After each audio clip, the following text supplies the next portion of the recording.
Hey everyone, so today I'm going to be reviewing a new MOC, and this one's name is Recon.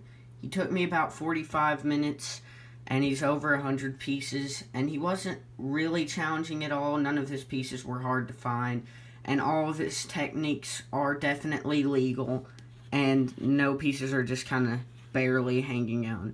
For each of my MOCs, I try to make sure that every technique is legal and it's not like stressing pieces and that everything fits together well. And so far, I've achieved that goal with this guy and most of my others. So let's jump straight into this and I'll tell you my favorite part. My favorite part of this MOC is probably the head. I built that head about 3 years ago, but I broke it a long time ago. But I decided to rebuild it because I just thought it'd fit this guy. And it really is a pretty cool but kind of simple head. It's a little small on him, but I think it looks fine. So my goal for this MOC was that he would be kind of rugged and a little torn up. And as you can see, he does kind of achieve that goal with this arm being like fully Technic, or the bicep, sorry. And his forearm being all Technic-y too. It kind of gives him that not complete look that I was going for. And around back, there's not really anything that says uncompleted on the back, but it does look kind of cool.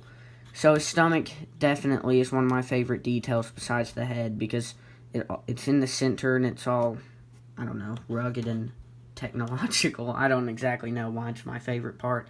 I just thought it was cool the second I put it on.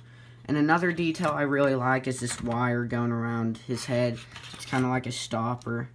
I mean, it can go back pretty far with his head, and I wouldn't say it limits the articulation of the head at all, maybe from side to side, but I think it looks cool and it doesn't really limit anything. And my next to favorite thing is probably the shoulder pad. I like giving my figures shoulder pads. I don't know why, it's just a thing I do. If you remember, Renegade from Monster Hunters has a shoulder plate like this, but it's on his right shoulder. Right or left, depending on how you're looking at him. So this build was really fun to build. I really enjoyed it. And he's one of my better looking smaller MOCs. And I think he really achieves his goal of looking rugged and really old. And, I mean, that's all I have for the guy. Now I can show you the gun up close. So here's his gun. When I was designing this particular gun, I wanted to go for more of a grenade launcher look. And I think I've achieved that look with this 6 stud shooter piece in black. And I think it really completes the look of the gun. This wasn't a super challenging gun to build, but there were certain parts that were a little challenging. Like, there's no Technic pieces on this side. So I had to connect the actual barrel with a flick fire missile. Like that. So it would still connect to the drum with this stud, but it would still connect the barrel with the end. So that took a second to think up a way to connect it. I mean, it's very sturdy. It's not just going to come apart. And the back is the only place with studs, or not studs, Technics.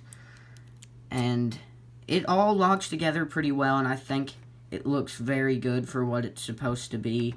But my only problem with this gun is definitely that the barrel rotates. That's my one issue with it. But I still think it looks good for what it's supposed to be. And it took me only about like 5 minutes to build, so I think it's good for being a very short build. Well, that's all I have for this video, and I hope you enjoyed it, and I hope you'll check out some of my other videos. Thanks for watching.